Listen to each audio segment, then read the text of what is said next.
سيدنا محمد أشرف الأنبياء والمرسلين وعلى آله وصحابته والتابعين ومن تبعهم بإحسان إلى يوم الدين. اللهم افتح علينا حكمتك وانشر علينا رحمتك يا ذا الجلال والإكرام. اللهم افتح علينا حكمتك وانشر علينا رحمتك يا ذا الجلال والإكرام. اللهم افتح علينا حكمتك وانشر علينا رحمتك يا ذا الجلال والإكرام. اللهم لا علم إلا ما علمتنا. اللهم علمنا ما ينفعنا وانفعنا بما علمتنا وزدنا علما. وصلى الله على سيدنا محمد وعلى آله وصحبه وسلم. Now, inshallah, before we actually go into the subject, for the benefit of people who haven't gone through this, because I know some people here have, and it's a good review, and for the benefit of people that haven't, that's why I'm going to go through it. So this is actually a fatwa of my teacher, Marab Tarhaj, which concerns the importance of following the imams. And before I go into it, I just want to explain. Basically, last night we talked about when we were discussing the matter of the science of ihsan, that there were imams of that science.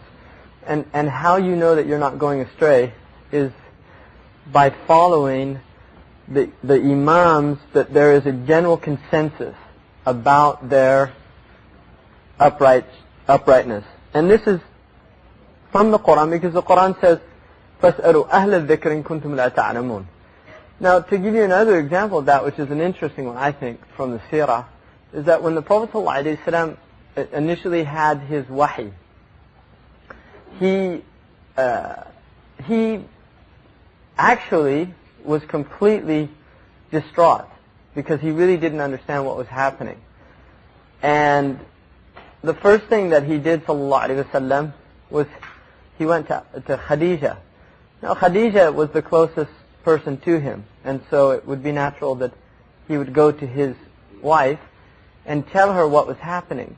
In other words, somebody that he could trust. Now Khadija al-Kubra, that's what she's called, the great Khadija, was an absolutely phenomenal woman in every way.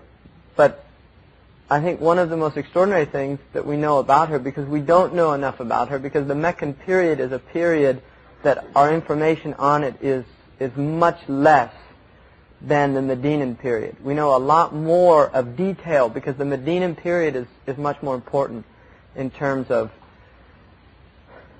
the running of a society. The Meccan period, the lessons that are important we know, but a lot of the hadiths, in fact, are not transmitted because many of them were actually abrogated. And the later Sahaba, like Abu Huraira, who was very late, is one of the dominant translators of hadith. So during what she did was she said that we should go to Waraqa bin Nawfal. Now, why would she say that? Right? Well, why? Does anybody, why would she suggest that? What's that? But why Waraqa?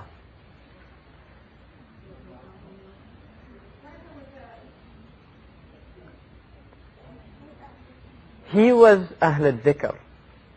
He knew something about this phenomenon that neither of them knew, because he was somebody who had knowledge of revelation. The Arabs didn't know revelation. And Khadija instinctually said, something's going on here. You're not the type of person that the jinn are going to afflict, because they knew. In societies, you know the type of people that will go mad. Generally. Really. I mean, people do. You can see signs. And the Prophet ﷺ did not have any of those signs. So Khadija knew, no, your Lord is not going to do something harmful to you. Let's go to Waraqa bin Nawfal, because here's a man who's from Ahl al-Dhikr. In other words, he's somebody who knows about this very subject. And that's what they did. And what does Waraqa say? This is Namus. He told the Prophet, this is Namus. In other words, he explained to the Prophet ﷺ, this is revelation, because he knew what it was. He understood what revelation was. And here is a clear example very early on of the Prophet ﷺ going to the only person in Mecca that could have given him that answer. There was nobody else. There was nobody else in Mecca that could have given him that answer. Waraqa is the man. Now there were Jews in Medina that could have, like Abdullah bin Salam and others, radiallahu anhum. But in Mecca, Waraqa was the man. And that's who Khadija said to go to ask the question. What we should take from that, the wisdom is that when you do not know something, you go to the people who know about that thing. And irrespective of what the matter is, if it's medicine, you go to a physician. If it's engineering, you go to an engineer. If it's an agricultural concern, you go to the agriculturalist. You have to go to the people of that science. And that's what the intelligent person does. وَمَا خَالَهُ اسْتَخَابٍ. You can't go astray, you can't lose if you take good counsel. If you take nasiha, if you go to the people of nasiha. So each one of the sciences has their imams. Now, if you look at the epistemology of the Muslims, and by epistemology I mean the way that we know something, how it is that we know something is true or not true. So there's an epistemology, there's a methodology at understanding, there's a methodology of understanding how we know something. And the foundation of Muslim epistemology is ultimately trust. And if you look, and there's some interesting literature on this, even in the Western tradition, if you look, the foundation of what most people know is based on trust. So just to give you an example of that, there's an idea of mutawatir, and people should understand that term. Mutawatir is when you have, in the hadith science, it's when there's so many chains or narrations of transmission that it is impossible for there to be a lie. There could not have been a conspiracy of people agreeing to tell a lie because it's just too diverse. Now, I personally think, and this is my own opinion, I think that the ulama use mutawatir as a foundation for truth in Islamic epistemology. And I think that probably it's no longer true with modern media, because you have the power now to disseminate information all over the earth that's blatantly false propaganda. You did not have that power before, but it is in the hands of certain people now. And you can literally put false rumors all over the world. You can create images on television because everybody's hooked up to CNN, whether they're in the Middle East, whether they're in America, whether they're in China or Russia, and very easily they could put images that are doctored or false, and suddenly it becomes mutawatir knowledge, right? Virtual wars and things like that. So when you look at the idea of mutawatir, if somebody tells you where is Malaysia, which is a bad example because a lot of Americans don't know that. So we should say I don't know about Canadians, but Americans wouldn't. If you'd say where is England, there's probably still a lot of people don't know that anymore. But generally that's considered mutawatir knowledge, right? Most people will say it's an island off of the continent of Europe, and it's actually part of Europe. It's north, right, east of the American continent, north, northeast. And that's mutawatir. Now, whether you've been there or not, you believe that, right? If you've never seen England, I don't think there's anybody here who hasn't been to England that would deny it. They'd say, no, absolutely not, doesn't exist. And I say, why? And you say, because I've never seen it, right? Even if you haven't seen it, you believe that it exists. Why? Because enough people believe that it exists and have been there, right, and seen it. So like that, information based on trust is transmitted through generations, right? Now, in the Islamic ethos, we have trustworthy people. In other words, we have what's called mahallu thiqa. And one of the words for a trustworthy transmitter is called thiqa, which is the place where you feel trust there. Wathaqa is, there's trust. Urwat al-wuthqa in the Quran is called Urwat al-Wuthqa. It's the most trustworthy handle to take hold of. So a thiqa is a person that you trust, is not lying to you. So if you know this person and he tells you, I just came from Toronto and there's a massive fire there, there's no reason for you to doubt that person if you know they're trustworthy, and he's saying, I actually saw it. Now, obviously, it's a higher knowledge for you to go there and actually see it yourself, because now you transmit that to somebody else. So-and-so told me that there's a fire in Toronto and he saw it. Now, if the person you're telling trusts you, then they'll believe it. But if they happen to know that you're somebody who's known to tell stories, right, fabricate things, then they might doubt it, even if it's true or not. So the transmission of knowledge is based on trust in Islam. And the first and foremost source of our trust is Al-Amin, is the Prophet ﷺ himself. He is Al-Amin. He is the trustworthy one. He's telling us that Jannah exists. He's telling us that Jahannam exists. He's telling us that the Quran is a revelation. And we're trusting him. Ultimately, we are placing our trust in the Messenger of Allah. Because when you say Amantu billahi, it means I place my trust. Right? Amana is a trust, and Iman is from Amana. And the Prophet said, La iman liman la amanata lah. He has no Iman, the one who has no trust. So Iman in Allah subhanahu wa ta'ala is a trust in what? In Allah first and foremost. In His messengers, in His books, in His angels. We are trusting that these things are true and that these are valid sources. That the angel is a source and a trustworthy source of knowledge. Jibreel alayhi salam. He's called Allamahu al-Shadid, right?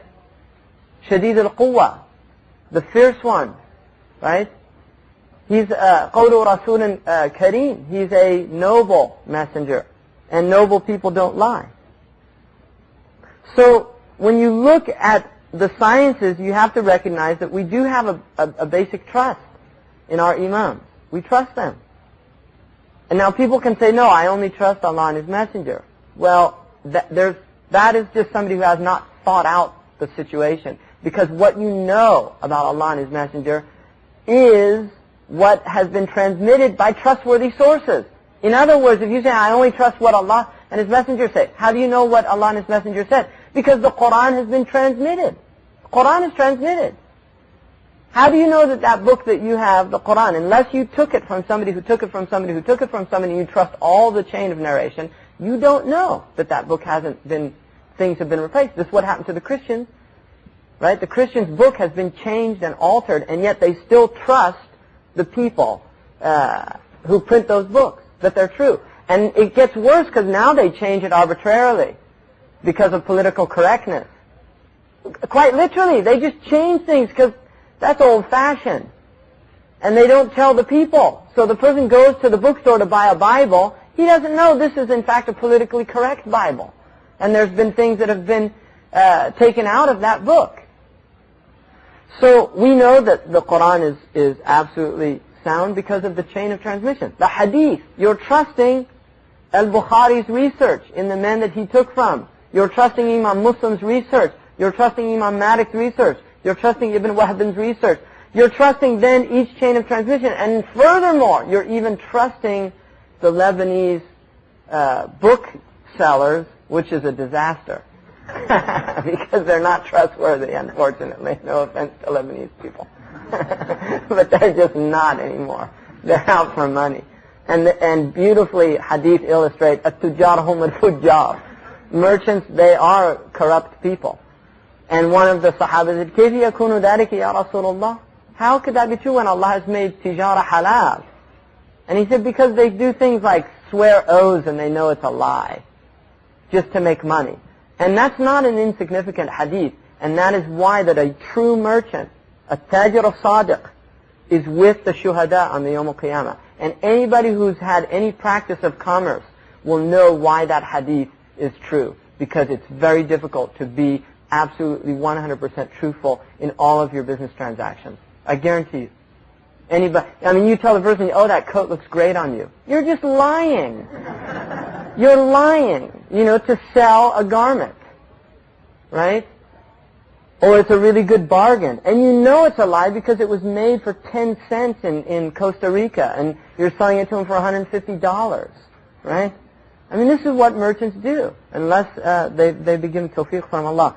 So the point being is that we place trust in our sources of knowledge.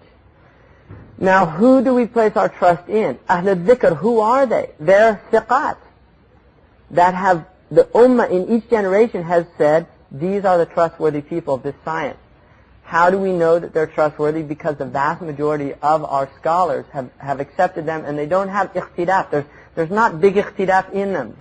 In other words, if you find a scholar in which there's a lot of difference of opinion in him, it means he's somebody that you have to be careful with. Somebody, I guarantee you, Ibn Hajar al-Asqalani, you won't find difference of opinion. Amongst the entire ummah of people who know the science of hadith, you're not going to find difference of opinion. He is an imam in that science. The same is true about Imam al-Bukhari. The same is true about Imam Qadi Iyad. The same is true about Al-Hafiz Ibn Abd al-Barr. In the science of usul, you won't find difference of opinion. Imam al-Baji is one of the great usuliyin. In the science of tafsir, Imam al-Jassas, the Hanafi scholar, is one of the great imams. Nobody's going to debate that. And therefore we know they're rightly guided. Does that mean that everything that they tell us is true and accurate? No.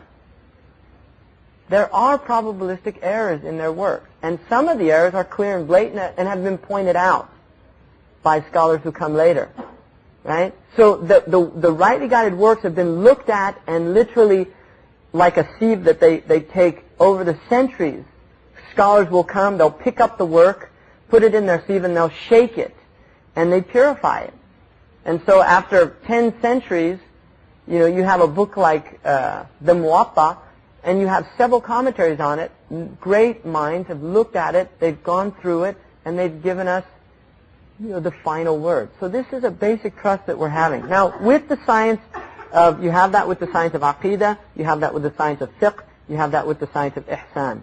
You have this with all the sciences. So this is basically now just a exposition on what then is necessary for us as simple Muslims. And Sidi Abdullah said, he mentioned this morning, and really, it was amazing because Sheikh Ibn Abi Jamrah, who is a big wali of Allah, the book he's reading from, he was somebody amazing. And I was telling Sidi Anas that at the end of his book, I think it's just so interesting because, with books, you pick up a book like this one, and on the back it'll say, we certify that this translation corresponds to the Arabic original and conforms to the practice and faith of the Orthodox Sunni community, Al-Azhar. There is no doubt that this translation is a valuable and important work, whether as a textbook, Dr. Taha Jabir al-Alwani, etc. This is truly a magnificent piece of work, Dr. Farhat Ziyada. We have here in English an authoritative compendium of Muslim law, Dr. John Williams, The Muslim World. So this is called, in logic, this is actually logical fallacies, right? It's an appeal to authority, right? But it's true. They're all saying true things. This is an amazing book. But this is an appeal to authority. Now, if they really are authorities, as I said earlier, then there is credence in what they say. But generally what booksellers will do is they'll just put names on books to give the book some, and I've always wondered why, they just don't put and maybe they do, just make them up. I'm sure he didn't, but maybe they do, Henry Kissinger, you must read this book. And, what's he going to do? Sue the people or something like that, So the point being is that in Sidi Ibn Abi Jamrah's book, at the end of his book, he has 70 visions of the Prophet ﷺ, either seen by him or by others, telling you to read his book. And I just think that's so amazing, that that's who's on the back of his book. The Prophet with 70 visions telling people, read this book. And in one of the visions, the Prophet ﷺ told one of the imams, go and tell Ibn Abi Jamrah that he has understood my words. And that if you want to understand my words, to look at what he says in his commentary on Imam al-Bukhari's book. And it's extraordinary. So that's part of a proof of the validity of the book when several people all over the Muslim world, and the amazing thing about the visions is they didn't end in his life. People continued to see them afterwards. So this is part of, this just strengthens the source if the vision is seen by a thiqah. In other words, he's not lying, like one of the hadiths that was fabricated on the Prophet ﷺ is whoever eats eggplant every day will never be afflicted by diseases. And it's a fabricated hadith that a man who used to sell eggplants in Baghdad started spreading the hadith. And there were people that did that, merchants that would make these things up. So the visions were seen by people who were thiqah, they were sources of trust. And in one of the visions that Yusuf al-Nabahani saw of the Prophet that he mentions in his book Shawahid al-Haq is about Imam al-Ghazali, because he was warning people about saying anything bad about Imam al-Ghazali. He saw the Prophet ﷺ in a vision, and Yusuf al-Nabahani is a thiqah, he's a scholar that we trust. He saw the Prophet ﷺ in this dream, was sitting with all of his companions, and he asked the Prophet ﷺ a question, and the Prophet put his hand ﷺ to his right, and he said, indicating to ask this person, and he looked, and it was Imam Abu Hamid al-Ghazali. That he was pointing to him to answer the question. And Yusuf al-Nabahani said he realized the maqam, or the station that the Imam had with the messenger if he was deferring his answer to the Imam. So you will find this in our tradition, confirmations that people have in their visions about these people. And we don't base hukm on vision.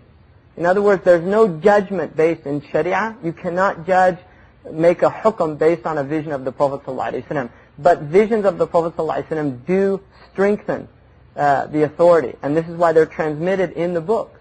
People do see visions. And all of our Imams, Al-Aini transmits visions, Imam Nawawi transmits visions. They mention visions as ways of explaining to people the validity of certain positions as a strengthening, not as a hukm, like saying, oh, this is why it's so because of the vision. No, but the vision confirms the hukm. That's all. So in this fatwa, he begins by saying that he considers one of the most important replies that he's given, because Murabat al-Hajj in the land of Mauritania is considered a thiqah. People trust his fatwa, and people will send fatwa from far distances because they trust his fatwa. And so this man asked him a question here, and that is, what do you say about people who censure the studying of branches of knowledge without studying the actual sources of the knowledge? In other words, what do you say about somebody who learns the wudu or learns the aqidah without understanding how these ahkam were derived and brought out? Now, just a point, in terms of aqidah generally, the scholars say there's no taqleed. It's haram to make taqleed. If you make taqleed in aqidah, there's a difference of opinion. Some say it's completely unacceptable, and others like Imam Subki said, it's acceptable if the muqallid's iman was so firm that if the person that he was trusting actually went into ridda, apostated, that the muqallid wouldn't lose his iman. So if somebody taught you tawheed and he was the source of your understanding, and then a'udhu billah, he left the deen, and yet that didn't waver your belief in what you knew, then Imam Subki says that that's a valid iman. But generally they say no, there's no taqleed in iman. You cannot be muqallid in iman. You have to understand iman for yourself. You have to believe in Allah based on your own understanding. Whereas in the furu' of fiqh, you have to have an imam unless you reach that level, and that's what he's going to talk about. So he says,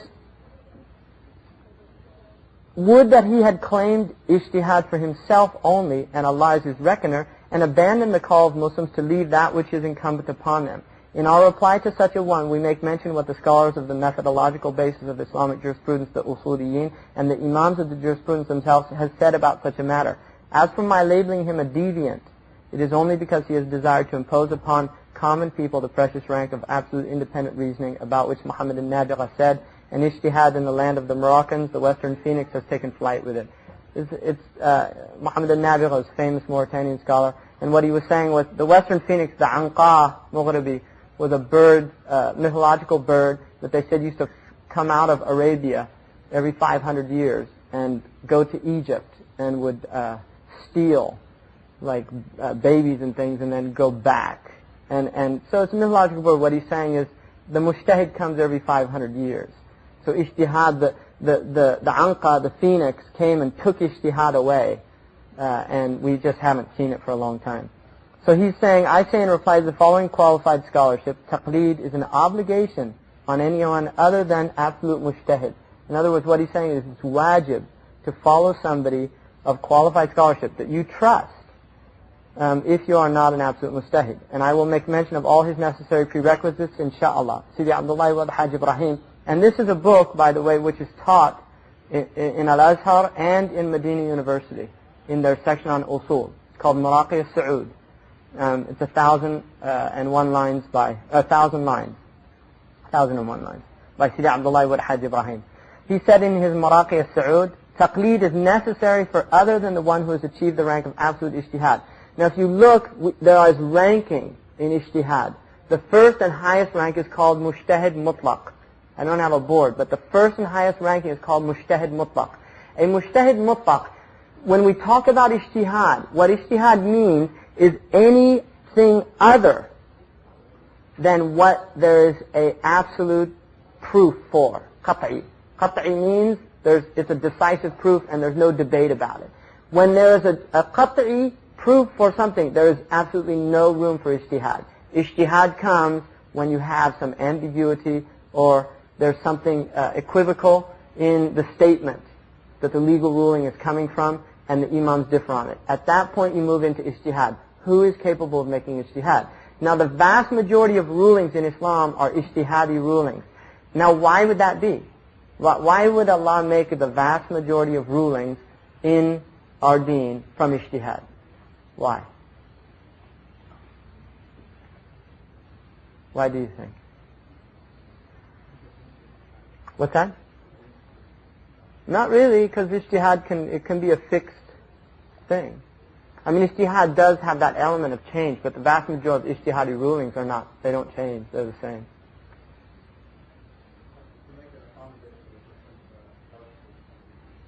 Okay, I think there's something there that you have different cultures and different understandings.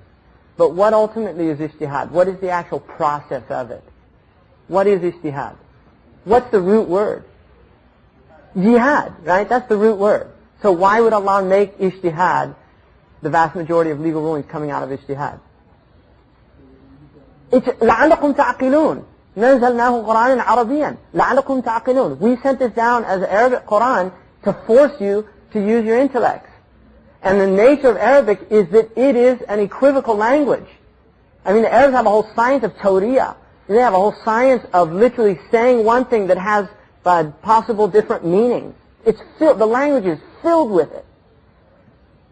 It's filled with ways of saying something that have completely different meanings. What it does is it forces you to exhaust your intellectual powers. And the most essential rhetorical element in the Arabic language is ellipsis.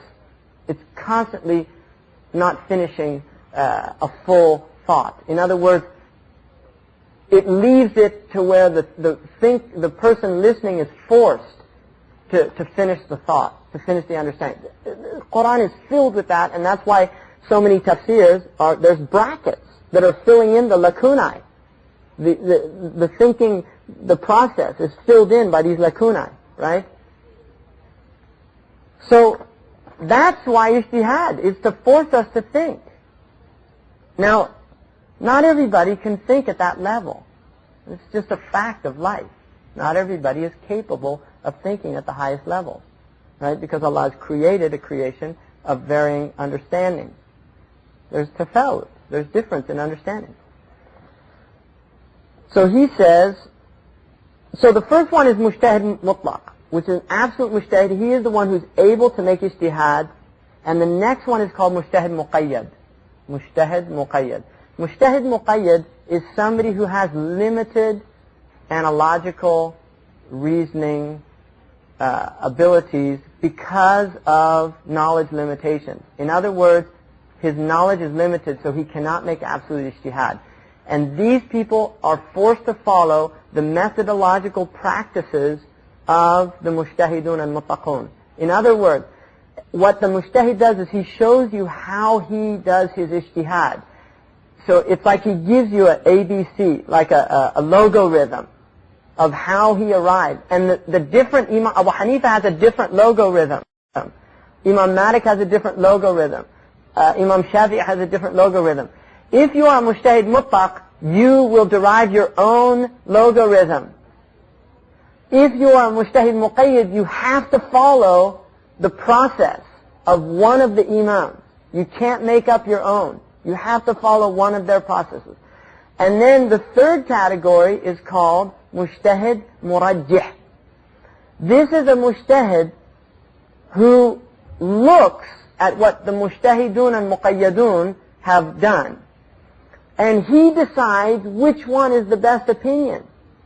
In other words, he can look at the varying ijtihads. He doesn't do independent reasoning himself, but he's able to do ijtihad by looking at how they arrived at it and what proofs they're using, and to decide this opinion is better than that opinion. So for instance, in the issue of qabl or sadl in the Maliki madhab, most of the mujtahidun and muqayyadun went with the sadl is the dominant opinion. That's the dominant opinion. But there are murajjihun in the madhab who said no, the proofs for qabl are stronger. And they went with that. Like Ibn al-Arabi or al-Lakhami, Imam al-Lakhami. Now, interestingly enough, very few people in this ummah have reached the level of ijtihad of tarjih, the third level. Very few, only a handful in all the madhabs. Very few people. And you think of some of the great imams, and they weren't mujtahidun murajjihun. Now the next level, the fourth level, is mujtahid ifta. And this is the mujtahid who can give a fatwa. He can tell you what the dominant hukm is. And he can also, if there's a new nazila, he can make ijtihad. In other words, if it's a matter that there's no precedent, he's not able to go back and look at previous imams, he's able to give you a fatwa based on qiyas or based on masalih al-mursala or one of the usuli principles. I mean, analogy or general good, things like that, utilitarian purposes. And then the final level is called the faqih, right? And you could take that really to, I mean, you could take it to the next level, which is mutafaqih. Now, most of the later scholars, like Yusuf al-Nabahani, considered himself a mutafaqih, right? Imam As-Sawi. And Imam As-Sawi was a great Maliki scholar. Muhammad Ali, Sheikh al-Azhar in the 19th century, he considered himself mutafaqih. He didn't even consider himself at the level of the great people of ifta before, even though he has fatwa.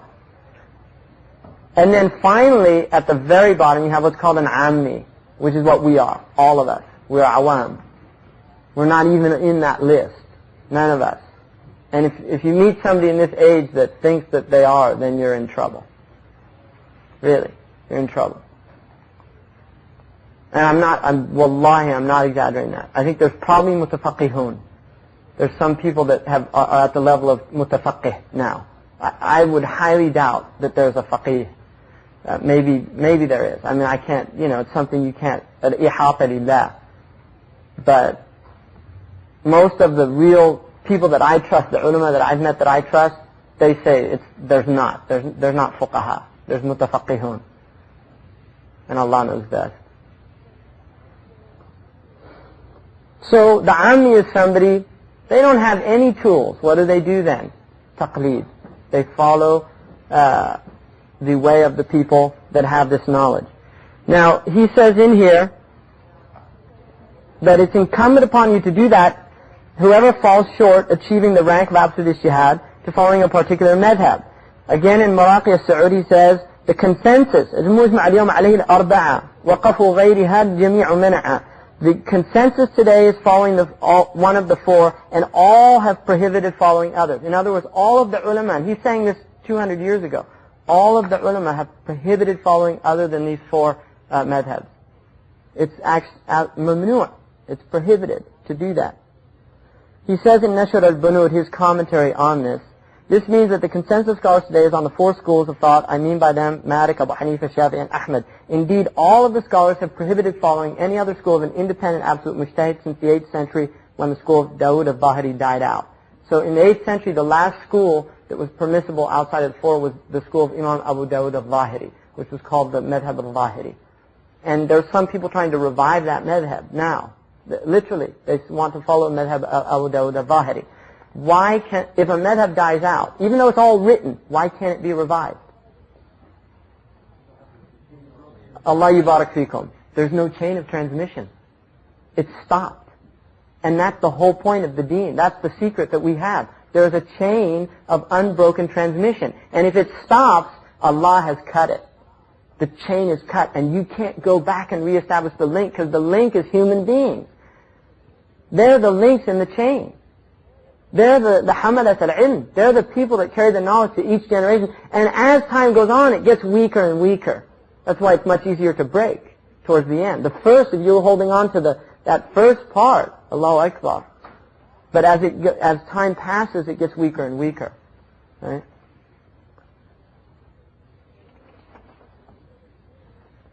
So he says it means, and then he says, as for the one who is not a mujtahid, then basing his actions on primary textual evidence is not permissible. In other words, it's haram.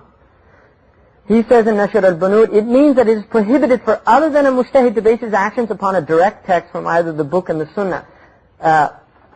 Even if its transmission was sound because of the sheer likelihood of there being other considerations such as abrogations, the nawasikh, limitations, taqyeed, muqayyad, specificity, like if it's khas, certain situations, other matters that none but the mujtahid fully comprehends with precision. Thus, nothing can save him from Allah the Exalted except following a mujtahid. Imam al-Qarafi, one of the great usuli scholars, says, quote, and beware of doing what some students do when they reason directly from the hadith and yet they don't know their soundness, let alone what has been mentioned by the imams concerning the subtleties involved in them. By doing this, they went astray and led others astray. And whoever interprets a verse or a hadith in a manner that deviates from its intended meaning without a proof, dalil, is a kafir. That's Imam al-Qarafi. It's not, it's not a game. I mean, the point is these imams were literally saying, don't mess with it. This is about people's akhirah. This is not like, you make a mistake in a grammar book, it's not going to be really harmful for people. It's not. But you make a mistake in the ahkam, and you're dealing with people's guidance. Right? It's guidance, and that's why they're making it so strong. This is called sadd al-dhari'ah. It's cutting off the pretext of allowing for anarchy in our tradition. As for the conditions of absolute and independent ijtihad, they are mentioned in Mawqi al-Su'ud in the following line. So here's the condition that you have to have in order to do your own independent reasoning. The word faqih is synonymous with the word mujtahid. In classical, this is the haqiqah, this is the meaning of faqih is really mujtahid, even though it has meanings that are urfiyah, right? But that's the real meaning. Coupled with those things which bear upon him the burden of responsibility, such as his being of extreme intelligence by nature. He has to be intelligent. And there is some debate about one who is known to reject juristic analogy, like qiyas. In other words, the Zahiri people rejected qiyas, but in fact they did qiyas, they just semantically called it something else. I mean, they have qiyas, but they reject it semantically more than they do actually in practice. And there's people now that do that because they're trying to revive his madhab. He knows the juristic responsibilities through intellectual proofs, and thus a clear transmitted proof indicates otherwise. In other words, this is called bara'at al-asliyah. The faqih has to know that everything is permitted unless there's a clear proof against it. And the onus is on the one claiming that something is haram. The onus is on the one claiming that something is haram. And the muthbit is muqaddam ala nasi. If you have one person saying it's haram and the other person saying it's halal, and they both have their proofs, usul says the one saying it's halal is the one that you follow. In other words, we're affirming ummah before we're negating in our usul. Alright? Because it's Hanafiyyat as-samha, it's a forgiving tradition. It's generous. And then he says, here he goes on to mention the other conditions. He has to have the sciences of grammar. What does that mean? Does it mean you know the Ajurumiyya? No. I mean, you have to be a master in the science of grammar. Not basic level. You have to understand adawat. You have to understand the subtle meanings of all of the different huruf. You have to understand muqaddim, mu'akhar. You have to understand all of the subtleties of the Arabic language, because that's what the revelation is in. You have to know prosody. You have to know versification. Why? Why would you have to know the science of poetry? Why would a mujtahid have to know poetry? Allah says, مَا عَلَمْنَهُ الشَّعْرُ وَمَا يَنْبَغِي لَهُ. We didn't teach him poetry, and it's not appropriate for him to use it. Why would you have to know poetry? Allahu Akbar. That's exactly why. Because most of what we know about the meanings of the Arabic word come from Jahili poets. The Quran is explained through the poetry of the Jahili Arabs. And if you don't they knew it just by what's called sadiyya or sariqa. They just knew it because they were Arabs. And they knew when a verse was wrong. We don't know that anymore. So we have to learn what's called arud. We have to learn the qawafi. We have to learn the different abhur, the different metered ways, so that we can know whether it's a sound piece of poetry or not. Philology. You have to know ishtiqaqat. You have to know where roots come from. Because philology is a very important science in interpreting the Quran. Combined with those of usul and rhetoric, he also has to master. You have to know balagha. And you say, well, Sahaba didn't know balagha. Absolutely not. They knew balagha 100%. They didn't have words for it. But they knew when something was raqiq. They knew when it was weak. And this is why the Arabs said about the Prophet ﷺ that not only did he speak to every tribe in their native dialect. If the Yemenis came, he spoke in the most rhetorically effective manner in that native dialect. That's how he was described by his own companions, sallallahu alaihi wasallam. If the Yemenis came, not only did he speak in their dialect, he spoke in the most rhetorically powerful way that could be done in that dialect. So in other words, if you're living in the United States, I mean, television's kind of wiped this out, but traditionally you had dialects in regions. And what that would mean is, if somebody from the South came to me, I would start speaking to him in his language, not in a way that's affected to where they would feel like he's making fun of me. It would be in a way that they would feel that I was one of them. That I was actually from them, because he's from the Arab. Allah subhanahu wa ta'ala says, Allahumma salli ala, لَقَدْ جَاءَكُمْ رَسُولٌ مِنْ أَنفُسِكُمْ. There's come to you a messenger from your own self, which means all of the Arabs, with the exception of Bani Taghlib. The only tribe that he did not have relatives from. All the Arabs on the entire Arabian Peninsula, the Prophet had relatives from. He was connected to every single tribe, with the exception of Bani Taghlib, because they were Christian Arabs. And Allah did not place any Christian in the Ummiyun, because he was from the Ummiyin. And Bani Taghlib were from Ahl al-Kitab. So he was related to all of his people. And he spoke to them in a way that they felt, subhanallah, it's like he sent him from Himyar. It's like he sent him from Bani Tamim. So it's amazing. It's a mu'jiza of the Prophet ﷺ. And he even used Ajami words with the Ajamis.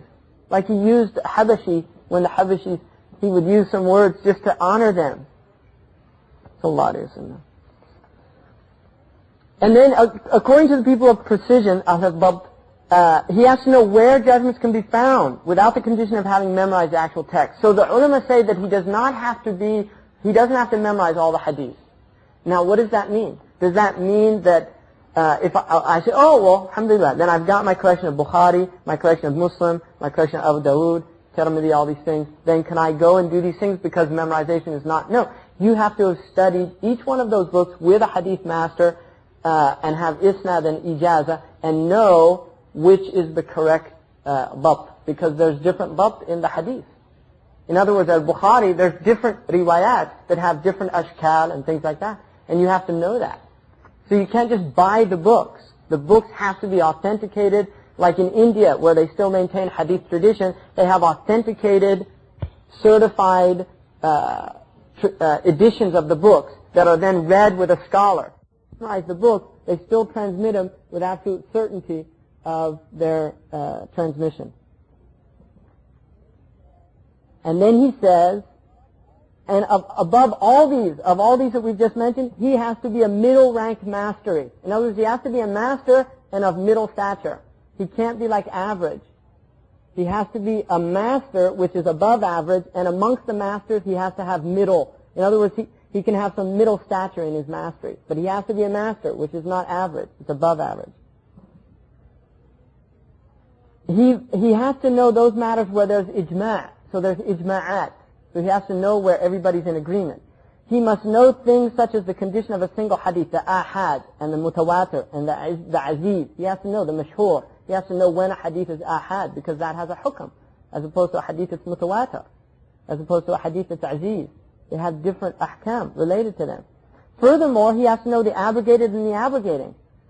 Ibn Wahb, who's one of the strongest men of Imam al-Bukhari and a master of hadith, he said he memorized so many hadiths, he became completely confused and was worried for his own deen, that he was going to go astray, until he came to Imam Malik radiallahu anhu. And then he would relate the hadith to Imam Malik, and he would say, da'a hada, khudh min hada, da'a hada, hada mansukh, hada muqayyad. You know, he would tell them, this hadith, yufassiruhu, this hadith. And he went through all the hadiths until, khalas, he knew what was valid and what was no longer valid to follow. Right? And that's why Ibn Uyayna said the hadith is mudalla. It's a place where people go astray, except for the people of fiqh. They're the people. Even al-Bukhari was not a faqih. There's some debate about that. He generally follows the tabweeb of the fuqaha. But he's not considered a faqih. He was not a mujtahid. Despite the fact he memorized all those hadiths, he was not, and if you look, he's not interpreting the hadith. Rare exception, he makes some ta'liq. But generally he's not. He's a transmitter.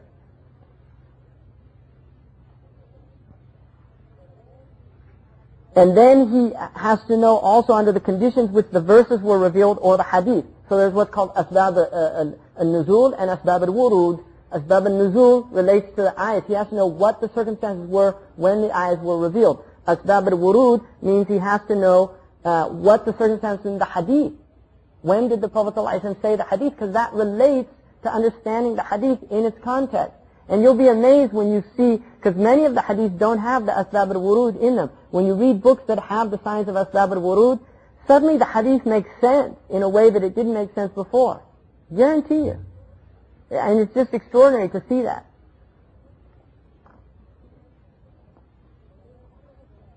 And then Muhammad Alish, great scholar from Al-Azhar, was asked once. Now, this is, I think, the key to this whole point that Murabit al-Hajj is making. So after he tells you all this, he says, now, consider all of the above mentioned, rahimakallah, may Allah have mercy on you. Think about what he's just said. Because this is agreed upon, these conditions. This is not, and you see for yourself whether your companion, in other words, whether the person is saying, no, you have to follow the book and the sunnah and not the imams. See for yourself whether he's characterized by such qualities and fulfills these conditions. And then Murabit al-Hajj says, and I highly doubt it. More likely he is just pointing people to himself in his demands that the people of this age take their judgments directly from the book and the sunnah. كَمُسْتَدِلًا عَلَى نَفْسِهِ. He's saying, look at me. Now, that's getting into the psychology of why people do things, right? Which is, it's a painful thing. You know, to really look at what are our motivations and why are we doing things and what is this about. The Arabs say, خَالِفْ تَعْرَفْ. Go against the grain and people will point at you. Right? Be a maverick and people will point at you. Sayyidina Ali once was in a masjid in Kufa and there was a qassas there. And the Sahaba hated the qassasin.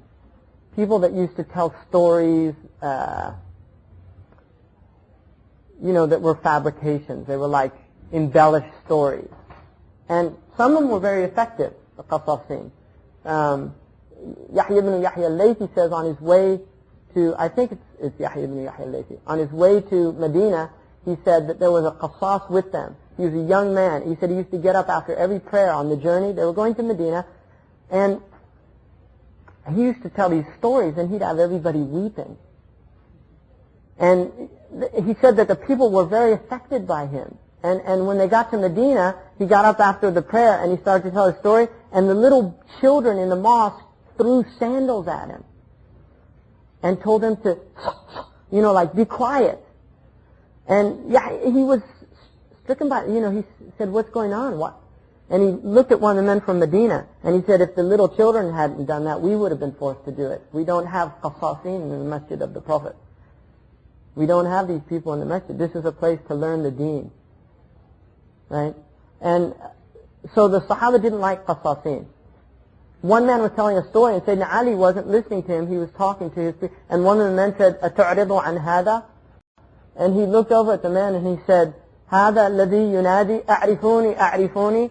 This guy over here who's saying, look at me, look at me. That's a painful analysis, right? In other words, look how clever I am, look how... That's what he's pointing out, that this is ego. That's all we're dealing with. It's just raw ego here.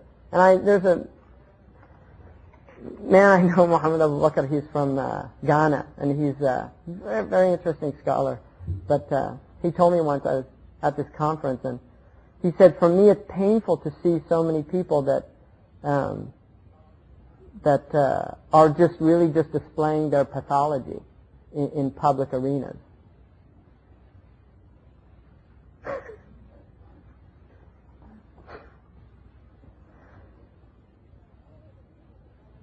I mean, there's a difference, right, between activism and action.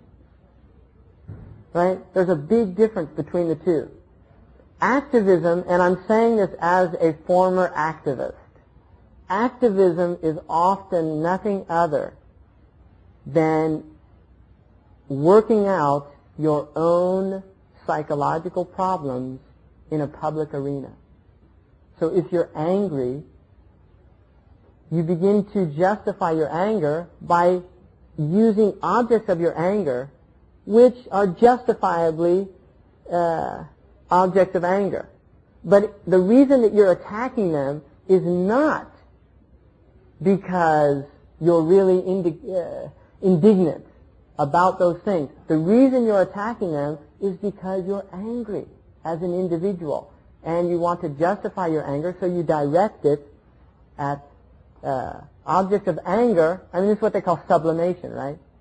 Sublimation. You sublimate your pathology and find some socially acceptable arena, right, to display it. And people were doing it all the time, and it's very sad. And this is why you have to have tazkiyah. That's why the foundation of our deen is tazkiyah. You have to purify the self. When the man asked the Prophet ﷺ, who's the mujahid fi sabilillah? Who's the mujahid? Who is it? And that's a very important question. Who is the one really struggling for the sake of Allah? And the Prophet ﷺ said, first he told him who wasn't the mujahid, right? The one that's fighting to be called brave is not a mujahid, right? The one who's fighting to be called brave is not a mujahid. The one who's fighting for some worldly gain is not a mujahid. The one who's fighting because he's just angry, and he wants a social outlet for his anger. People that want to go kill people. Who then is the mujahid? The one who struggles in order that the kalima of Allah is paramount. That's the mujahid. There's no ulterior motive there. And that's why one of the first people to be thrust into the fire is the so-called mujahid. When Allah says, what did you do with your life? He said, I struggled in your way. He said, you're a liar. You went out and fought to be called a brave man. And you got your reward. In other words, people said you were a brave man, and that's why you did it. So, you get your reward. So that's what he's saying. Look at what's going on.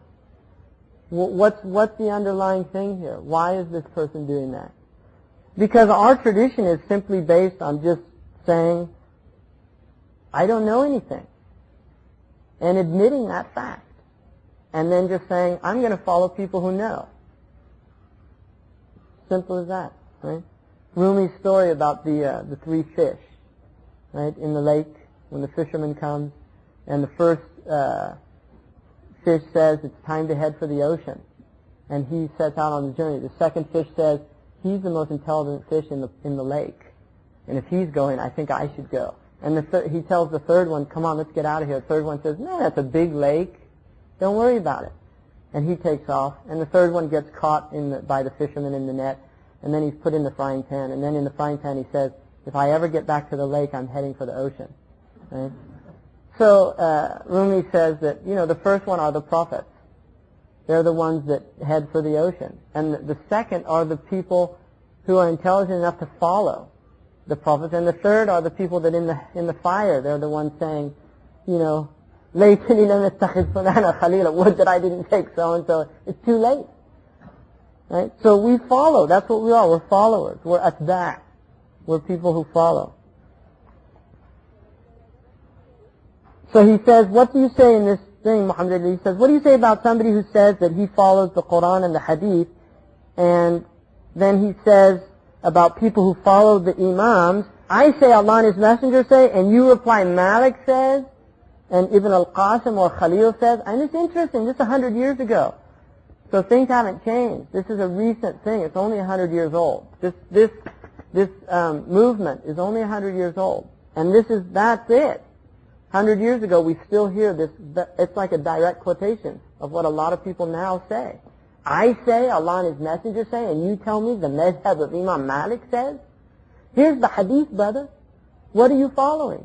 Are you following Malik, who said himself, everybody's speech is put before Allah and His Messenger, and if it doesn't correspond, then you throw it out?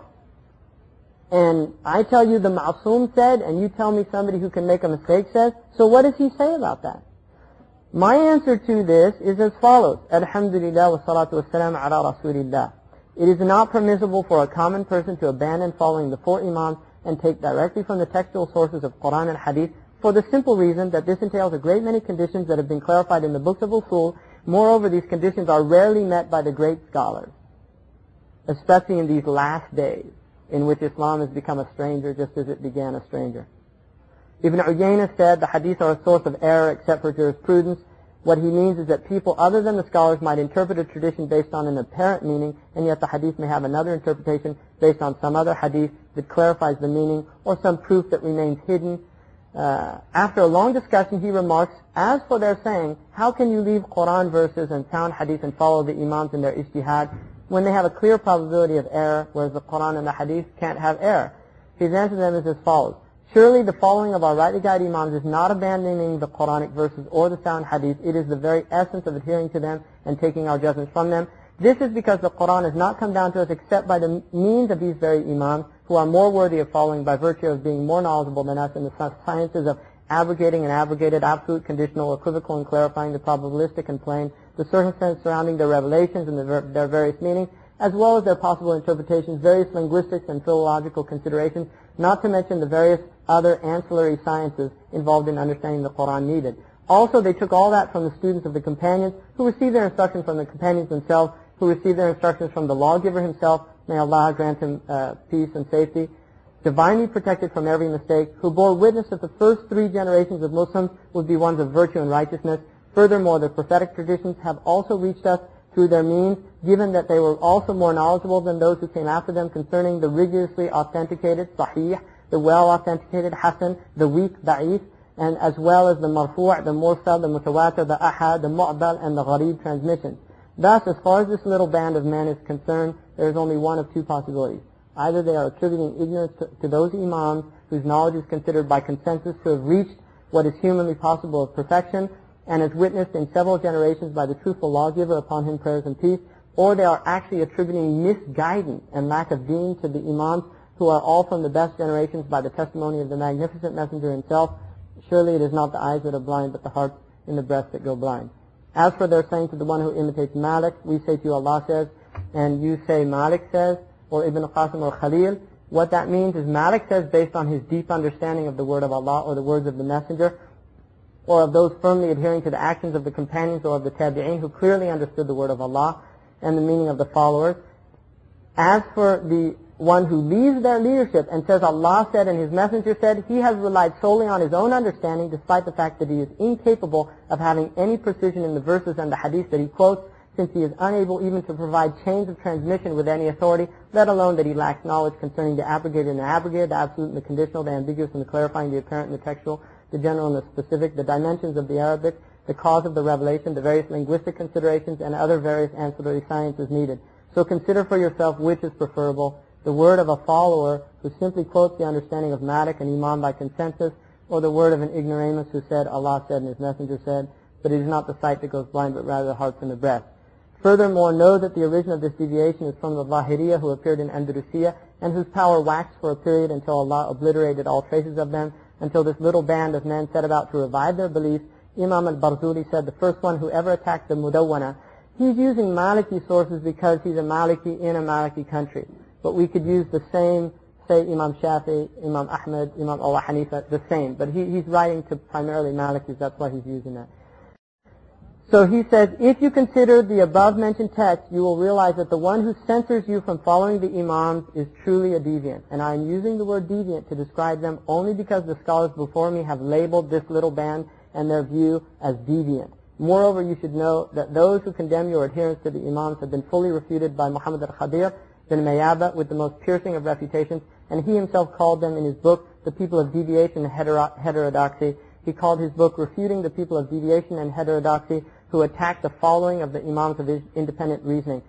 I used to have a copy, but I no longer do. So my brother, I seriously warn you from following the madhab of these people, and even from sitting in their company unless there is an absolute necessity, and certainly from listening to anything they have to say, because the scholars have declared their ideas deviant. Ibn al-Had says in his book, Al-Madkhal, Umar ibn Abd al-Aziz said, never give one whose heart is deviant access to your 2 ears, for surely you never know what may find fixity in you. I ask Allah to make you and me from those who listen to matters and follow the best of them. So that's his fatwa about that issue. And I just wanted to, clarify that that is the position of the Ummah for 1,200 years. Right? Really, that's the position. And I ask anyone in this room to show me one Imam before the 19th century who did not put the name, for the last 1,200 years, who did not put the name of his Imam after his name. Anyone.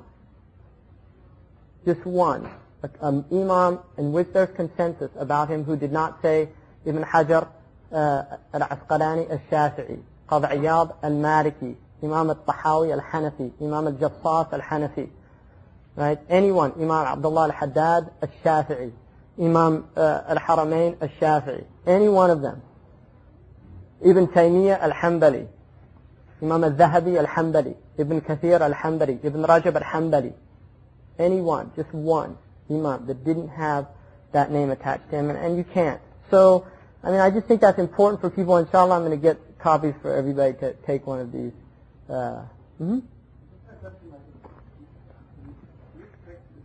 Yeah, that's called what's called talfiq, which is like joining the madhab. It's generally frowned upon by the scholars because that in itself means that you're at a level to pick. In other words, that in itself is a type of maqam, to be able to pick. Not based on their, but you think this one is serious? Right.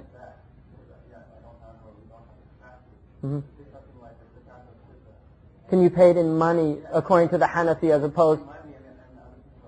Yeah. Right. Well, even the Hanafi position, that's not that's a rukhsa, isn't it? To pay with money. Are you Shafi? Is Sheikh Faisal here? Is somebody know the Hanafi position about that? I think it's a rukhsa in the Hanafi madhab. I don't think it's preferred that they pay in food. And Allahu alam. I guess my point is, like just because I like that one. Yeah, no, that's called ittiba' al-hawa. That's following your. Yeah, well, that's hawa. That is what hawa is. Hawa is your personal inclination, and they say the best hawa is the one that yuwafiq al-shara'. In other words, if you don't like onions and garlic just by nature, it's nice because the Prophet ﷺ didn't eat onions and garlic, right? But you can't start saying, لا لا لا أنا أتجنب البصل والثوم. الرسول صلى الله عليه وسلم كان يكره البصل والثوم. You don't like it, but you're using it, as a way of like, no, I don't eat those. The Prophet never ate them. But the truth is, you just don't like them. Sheikh, Zayya, Habibullah, he's amazing qadi in the Emirates. And one time we were talking about Imam Malik, his position about Shawwal. It's makruh in the Maliki madhab to fast the 6 days of Shawwal immediately after the Eid. Imam Malik said that it just means 6 days during the year, and Shawwal was just mentioned. In other words, he doesn't see that it's specifically Shawwal. It just means 6 days throughout the year. And he also considered it makruh because Imam Malik has an usuli principle in which he will actually prohibit something or say it's makruh out of not wanting people to think that it's a fard. يعني خشية اعتقاد الوجوب, it's called, out of fear that people will think they have to do it. So Sheikh Bey was telling me about that, and I said, and he said to me, I said, so you don't fast them? He said, no, I've never fasted them. And then I said, subhanAllah, I've never fasted them either, but it wasn't because I knew that hukm, it's just because I was lazy. And he laughed and he said, it's the same with me.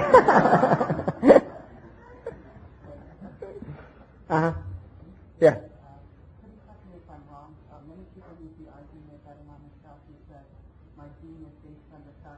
That's true. Yeah. إذا صح الحديث فهو مذهبي.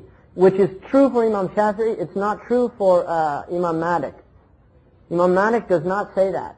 You will not find a statement in which Imam Malik says, إذا صح الحديث فهو مذهبي. Imam Malik was actually, Imam Shafi'i was clarifying in that statement his difference with Imam Malik. Because Imam Malik considered the actions of the people of Medina to be at the level of mutawatir hadith. And therefore, if the actions of the people of Medina differed from a sahih hadith, which was ahad, Imam Malik took the actions of the people of Medina over the hadith. Whereas Imam Shafi'i said, no, I can't agree with you there, because he was a mujtahid mutlaq. He said, إذا صح الحديث فهو مذهبي. I'm going with the sahih hadith. Alright? So he did say that, but I can give you many, many examples of hadith in which you will have two completely different opinions in two different sahih hadith, two different sahih chains of transmission. And then you have what is called a tanaqud. And if you don't know nasikh and mansukh, if you don't know khas and am, muqayyid and mutlaq, mujmal and mubayyin, if you don't know how to discern, there's no way that you can do that for yourself. So that is true. Imam Shafi'i did say that, and Abu Hanifa radiallahu anhu said, whoever doesn't know where I took my rulings from cannot give fatwa by my madhab. He can't give a fatwa of my opinion. What he was telling you is, if you're going to be a mufti, you better have the dalil that I have. In other words, you have to consider what I'm doing, because this is deen. So they're speaking to people at a certain level. They're not speaking to us, because I don't have the tools. I mean, my knowledge of Arabic, which is, it's not, if I put myself, compare myself to modern speakers of Arabic, then it's probably reasonable. But if I compare myself to previous generations of educated Arabs, it's horrendous. Right? Really. I don't have the knowledge of Arabic to be reading hadith with any skill. I really don't. Yeah. So I can't say, I mean, even though Imam Shafi'i radiallahu anhu said that, وَعَلَى عَيْنِ وَالرَّأْسِ, like the Arabs said, I mean, with all respect to the Imam, I can't take that as my position, because I don't have the ability to do that. So it is true, إِذَا صَحَّ الْحَدِيث فَهُوَ مَذْهَبِ. That is absolutely a true statement for the mujtahid who's muqayyad of Imam Shafi'i's madhab, or he's a mujtahid mutlaq who agrees with Imam Shafi'i that a hadith sahih is over, for instance, the amal of Ahl al-Madinah, or Imam Abu Hanifa has certain things where he'll go against the sahih hadith because of other usuli considerations. So the imams aren't the same on that position. But that is true. It's what Imam Ali, كلمة الحق يراد بها الباطل. It's true, the statement, but what they're using it for is not true. So truth can be used, it can be used for and against truth. I mean, truth is we can manipulate it. Right? I'll give you an example. Ibn Shihab, who's one of the fuqaha of Medina, brilliant scholar. He's in most of the hadith transmissions. He's from the Rijal of al-Bukhari. He was a mujtahid. He was in Medina, and he was one of the teachers of Imam Malik. He was in Medina, and a man came into the masjid, and he said, Assalamu alaikum wa rahmatullah, Assalamu alaikum wa rahmatullah. Imam Ibn Shihab went up to him and he said, Assalamu alaikum, where are you from? And the man said, Al-Iraq. And he said, where did you get that two taslima from? And the man said, عن النخعي عن ابن عباس رضي الله عنه عن النبي صلى الله عليه وسلم أو عن ابن عباس لقد رأيت رسول الله صلى الله عليه وسلم. And he gave the hadith with the isnad. Not very many people can do that. Not very many people can do that. But he gave the hadith with it, and Ibn Shihab said, لا أعرفه. I don't know that hadith. And so the man said, the Iraqi said to him, MashaAllah, تحفظ حديث رسول الله كله? Do you know all of the hadith of the Prophet ﷺ? And Ibn Shihab said, no. And he said, ثلثي? Do you know 2/3? He said, no. He said, نصفه? He said, نعم. He said, I know half of them. And then the man said, اجعله في النصف الآخر. Put it in the other half that you don't know. Now, the point, and then the beauty of that story is that Ibn Shihab ضحك. It made him laugh. In other words, he wasn't an egotist. He thought, you got a good point there. But Abu Bakr Ibn al-Arabi uses that story as a proof for the transmission in Tirmidhi that the Prophet Aisha said when the Prophet ﷺ used to give his taslima, he only did it one time and to the right. He used to say, Assalamu alaikum, one time, and that was all. He didn't go to the... That is the position of the Maliki madhab. Now the hadith has some weakness in it.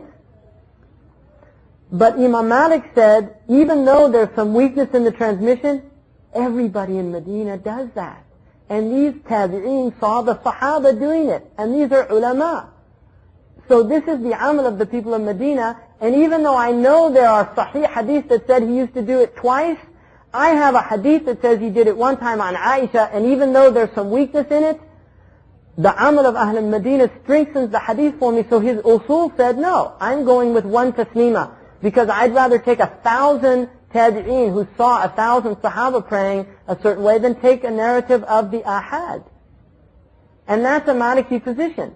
Imam Shafi'i said, no, I've got a sahih hadith and I don't agree with Imam Malik about the amal of Ahl al-Medina. He just doesn't consider it an authoritative. He does in some things, but not in all things. Because all the imams consider it authoritative in certain things. So here's an example where you say, where did you get that taslima from? You know, the hadith right there. And then you say, well, there's a hadith in Tirmidhi. They say, no, that's a weak hadith. So why are you following a weak hadith when there's a sahih hadith here? Well, because of the amal of Ahl al-Medina. The amal of Ahl al-Medina, you know, here's a hadith sahih, and you're telling me the amal of Ahl al-Medina? This is an usuli difference. And Imam Malik is an imam by ijma'.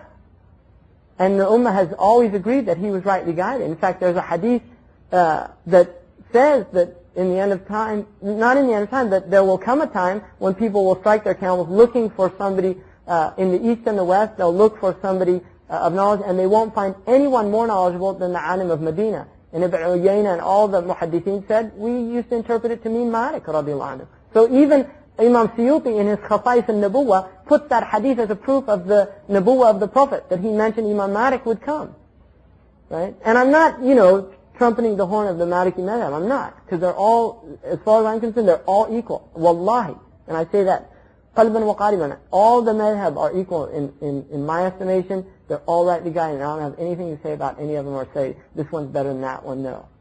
You know, I mean, I became Muslim through Malikis, and then I went and studied with Mauritanians. That's why I'm Maliki. Sheikh Nuh is an American from the West Coast who became Muslim with Syrians who were Shafi'is, and he became a Shafi'i. Had it been reversed, I'd be telling you stories about Imam Shafi'i instead of Imam Malik, and right? It's simple as that. So there's no ta'assub, you know. There's no point of saying, you know, no, this is the right way and there's no other way or something like that. Uh-huh.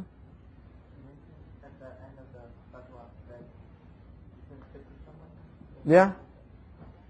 It's because what he's saying is this is za'ir. It's somebody there's deviancy in their heart. And it's dangerous to sit with those people because you can get affected by them. Imam al-Awza'i, when he saw people of bid'ah walk by, he used to plug his ears, and somebody asked him why he did that. And he said, I heard two of them talking 20 years ago, and it's still ringing in my ear. You know, there's things people tell me, I don't want to hear them. I mean, it's true or not true. People come and they tell you news, please don't. I don't want to hear, I don't want to think about that. You know, people tell me stuff they got off the internet about the Prophet ﷺ. I don't want to hear it. The internet is just smut. Really. I mean, it's just smut. That's all. There's nothing, there's no valid sources on there, nothing. It's you know, virtual. I'm just translating into Arabic. You'll say it's a virtual transmission. Riwaya wahmiya. That's how, wahmiya is virtual now in modern Arabic, right? Wahm means nothing. It's an illusion. So don't take your information from the internet. We have to stop? Alhamdulillah. Was there any question? One thing? Go ahead. It's not fair to, yeah. From this story, basically, you said that we were the followers of the fish that went to the ocean, and I'm left realizing that I had absolutely no idea how to follow, because I realize I know that, I mean, I can't interpret these things where I'm supposed to do that. Like, how am I supposed to do that? Well, I mean, it's very easy. It's not complicated. There are certain texts that have been transmitted in this ummah for centuries. They're considered rightly guided. You submit to the text. That's all it is. Like Al-Akhbari, which I'm going to start on the next session, not tonight, but tomorrow. Al-Akhbari is a text that's been used for several centuries in Africa. All the imams agreed it's a valid text. I submit to the text. If there's a mistake in the text, it's clarified by the teacher that I studied with the text with. He said this isn't the dominant opinion. They clarified because the texts have been worked out. The rough edges, right? They've been worked out. Like Ibn Ashar radiallahu anhu has 7 fara'id of wudu, 8 sunan of wudu, and 11 virtuous acts of wudu. Imam al-Akhbari has 7 fara'id, which agree, 8 sunan, and then he has only 8 virtuous acts, and omits the 11. If you look in some books, there's 14, 16 virtuous acts. So there's some differences, but they're clarified by the teachers that you study with, those differences. That's why, I mean, the text that I teach, alhamdulillah, all the texts that I teach, I studied with a teacher. I don't teach anything, inshallah, that I didn't study with somebody. I don't. Or didn't get permission to teach to them. So I don't. Which doesn't mean I'm not going to, I make mistakes. You know, but inshallah is what I say. I'm not going to make big mistakes, inshallah. In other words, no, seriously, I'm not going to, that's the thing. Hopefully, I'm not going to make big mistakes that, that are dangerous. I mean, I might one time say there's 10 fada'il instead of 11, right? And that's something that can be clarified easily. It's not something, but I'm not going to tell you, that Allah is in every place with His essence or something like that. Because that's a big mistake. That's not a little mistake. Right? Or that the world is eternal, which some of the imams said, right? There are imams that said that. Ibn Rushd was accused of saying that, Allahu a'lam, right? But some of the imams said that. Ibn Taymiyyah says that in one of his transmissions, that the world, and this was a belief of some of the imams, that the world was eternal. In other words, the matter that the world was made up of was eternal. It's a Greek philosophical belief, the hayula. So, or that the fire goes out. There's some ulama of Islam that said the fire goes out.